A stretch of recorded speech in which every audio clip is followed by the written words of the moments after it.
ngeen baal ñu àq ngeen baal ñu àq parce que nag guddi na jóge ngeen ci diwaan yu sore pour yegg si fii ci Ndakaaru pour ñu ànd jaamu yàlla ci li nga xam ne moom la ñu bokk mooy liggéey sunu réew muy Sénégal damay tàmbale di nuyoo képp koo xam ne déplacé wu nga fii tey ñëw ci bés bii fekkee ci lancement mouvement ànd dekkal yaakaar may nuyu ak sant ñi nga xam ne samay collègues député lañu monsieur le ministre honorable député Birima Mangara may nuyu ak sant sama mag sama xarit monsieur le maire honorable député Mbaye Dione may nuyu ak sant sama mag sama xarit directeur général honorable député monsieur le maire de Malicounda waaye may nuyu ak sant ki nga xamante ne mën naa ne sama sëriñ la muy soxna Naata Samb Mbacké ancienne directrice du FAISE maa ngi koy nuyu la délégation de Bougane Gueye Dany maa ngi koy nuyu gëm sa bopp délégation Adja Ndeye Sali Diop Dieng maa ngi leen di nuyu sama sœur Dior Jong bu UJTL maa ngi koy nuyu waaye nag dama am sama doom sama xarit sama confidence sama lépp muy papa Jamil Sarr ci Fatick maa ngi koy nuyu di nuyu samay frère ñoom Ndiaw Fall ñoom Abdoulahat waaye nag benn loxo du yëngatu nii ñu taxawee nii da ngeen a gis Aliou Faye sama wet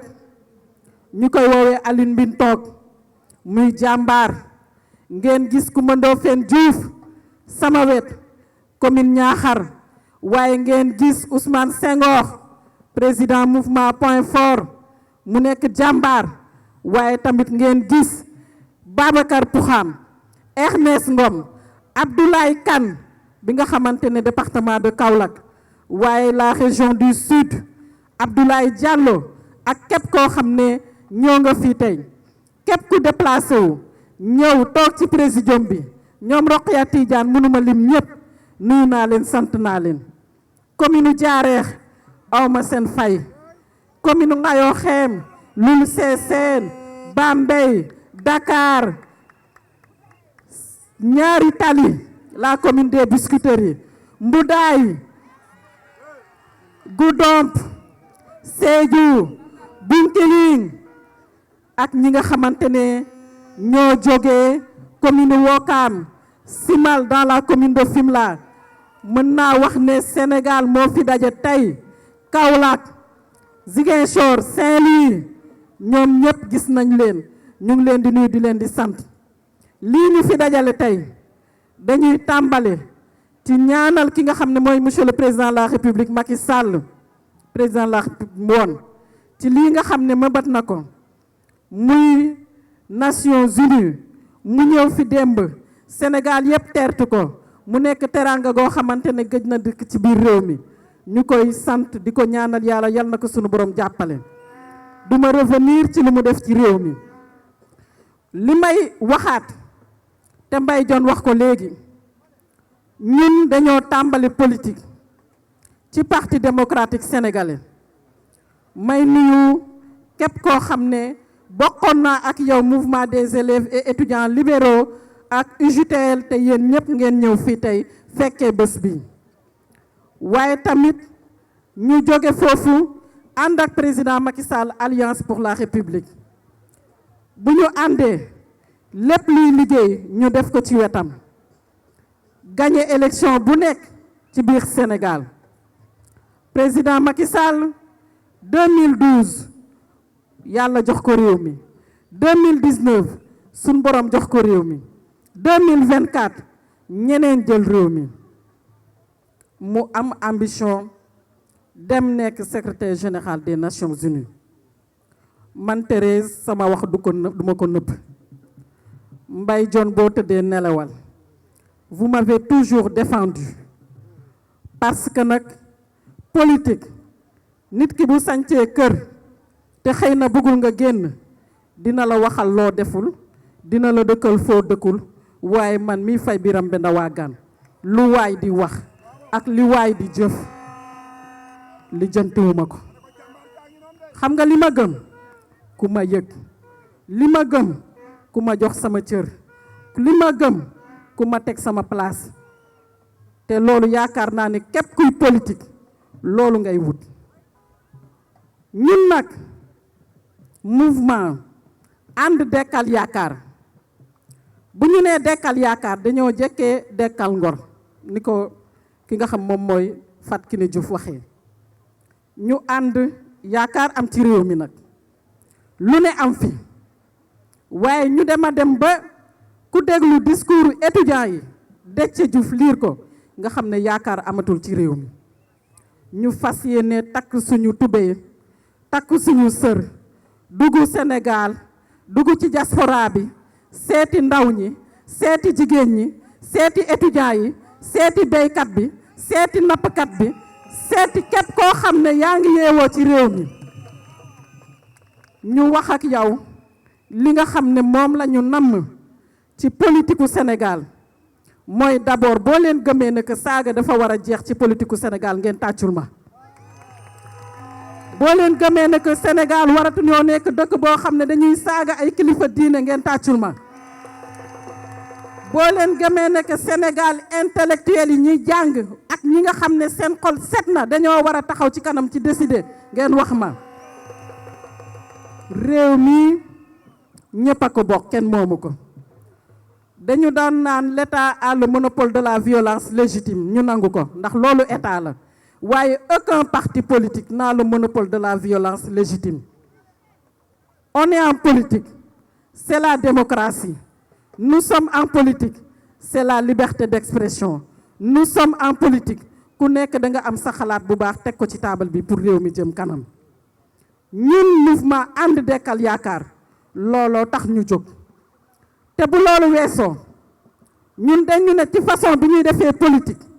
wax naa ko léegi na fi saaga jeex na fi xuloo jeex na fi xam-xam tegu na fi liggéey dekkiwaat na sunu maam Abdoulaye Wade doon wax travailler encore travailler toujours travailler.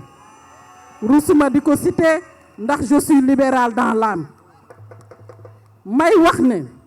un Sénégal de tous pour tous président Macky Sall moo ko waxoon. dañu war a delluwaat ci loolu bourse familiale dafa war a delluwaat ci dëkk bi étudiants yi dañu war a gisaat seen bopp ci réew mi seen bourse warul tardé chantier yi dañu war a continuer lépp loo xamante ne nekk na loo xam ne day suqali réew mi dañ ko war a tegaat ci yoon. ñun lu ñuy def làmbatu wuñu parce que nag xam nañu Sénégal làmbatu wuñu parce que nag dugg nañ ci dëkk bi làmbatu wuñu xam nañ aussi actuellement li réew mi di dund. ma leen di lancer un appel solennel xeex bi ci élection locale yi lay commencer bépp ndaw bu gëm sa bopp dëggalal sa bopp ci sa commune dem xeex ànd ak ña nga war a àndal ngeen gañe commune yi gérer ko jëriñ seen askan. bu loolu paree ndax dañuy dem élection législative wala déet waaye buñ ca yeggee takkuwaat leen tànn leen des dignes représentants du peuple, pas des députés qui insultent des institutions, pas des députés qui insultent leurs collègues, pas de députés qui n'ont aucune conscience de l'avenir de ce pays. waxuma ne nag ñëpp noonu lañ mel waaye assemblée lañ nekk am na ci loo xamante ne war nañ ko xoolaat ci sunu réew. ci leneen lu ñuy woowaat waa Sénégal mooy mouvement bii gis ngeen ne jigéen a ko jiite waaye jigéen bu ko jiite tamit ay góor yu am fula ay góor yu taxaw ay góor yu xam politique yàgg a yëngatu ci politique ñoo ànd ak man ci lii ñu sanc tey. te buñ dee jigéen xam li suñu yaay yi daan dund xam li suñu papa yi di dund xam li suñu rakk yi di dund xam ne tey jigéen buy dem ci marché bi ba ngay egg ba ngay dugaat sa kër am nga problème ndax sa dépense dina mot ndax jamono ju metti. bu école ubbee ñëpp xam nañ ne que ku ci ne lii sa bopp mooy ndax sama doom dinaa am lu ma ko inscrire ndax sama doom dina mën a bindu école ndax sama doom dinaa ko mën a jox lu mu lekk ndax sama doom dinaa mën a fay njàngam. loolu ci réew mi la am bu ñu jógee ci loolu ñu dem ci li nga xam moom mooy monde rural bi mënuñoo ñàkk a wax ci monde rural nous sommes des produits du monde rural ci kaw ga lañ juddoo et nous avons la fierté de l'assumer ay doomu kaw lañu gerte nit da nga daan jaay sa gerte jënd saaku ceeb mënatul nekk nawet baa ngi dugg nañu jàppale béykat yi nañu jàppale askan wi waaye nañu jàppale la jeunesse sénégalaise le problème de l'emploi des jeunes mën nañ ko wax le problème du secteur informel au Sénégal je peux dire que nous avons une économie qui marche avec plus de 90% par le secteur informel. Mbaye Dione est un acteur de la finance, mën na confirmer lii may wax. Donc secteur formel bi représenté wul lu bëri ci li nga xam moom mooy sunu économie nationale. Secteur informel mooy ñan mooy ñiy jaay ci mbedd bi mooy ñi nga xam ne ñu ngi Sandaga mooy ñi nga xam lal nañ seen taab ci seen buntu kër di jaay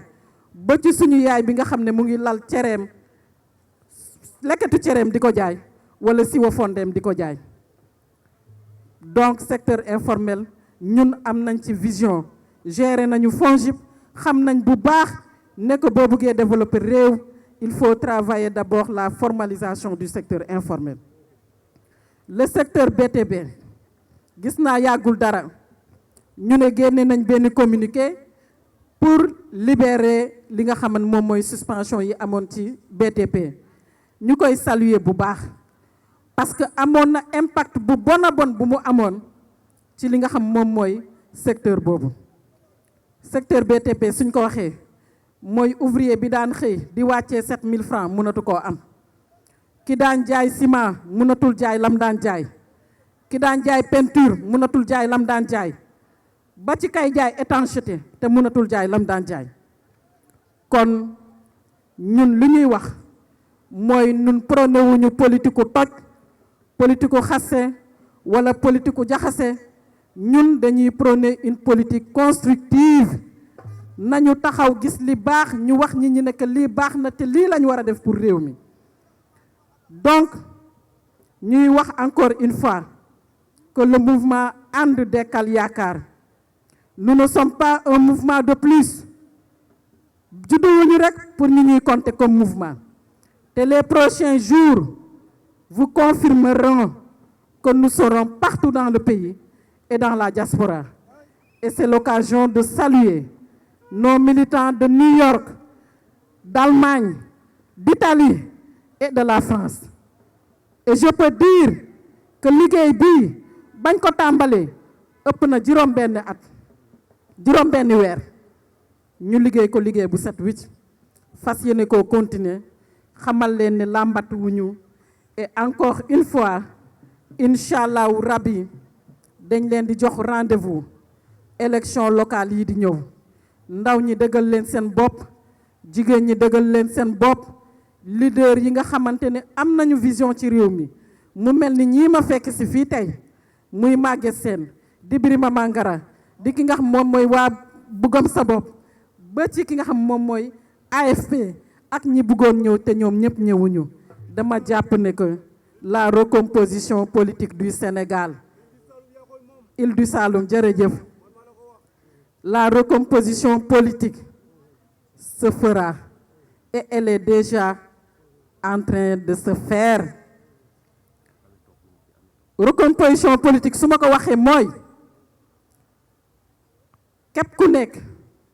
am nga foo nekk am vision di ci liggéey waaye nag lu ñuy naan xar day weesu mbote. Acte bii ñuy posé tey du acte de déloyauté ku ñu àndaloon dañ koo gunge ba mu jeexal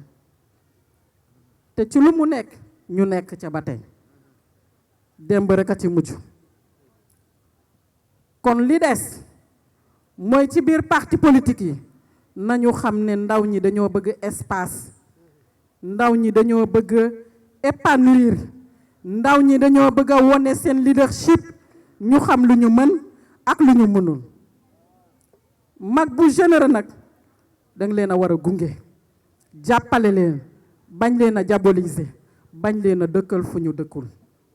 te ku ñu ci tàllal loxo ci paysage politique bii ñu nekk ci biir opposition bi je le précise ñu ànd ci ak yow liggéey ci ak yow ngir Sénégal. Un peu en français, c'est avec une profonde gratitude et un grand sens de la responsabilité que je prends la parole devant vous aujourd'hui à l'occasion du lancement officiel de notre mouvement Action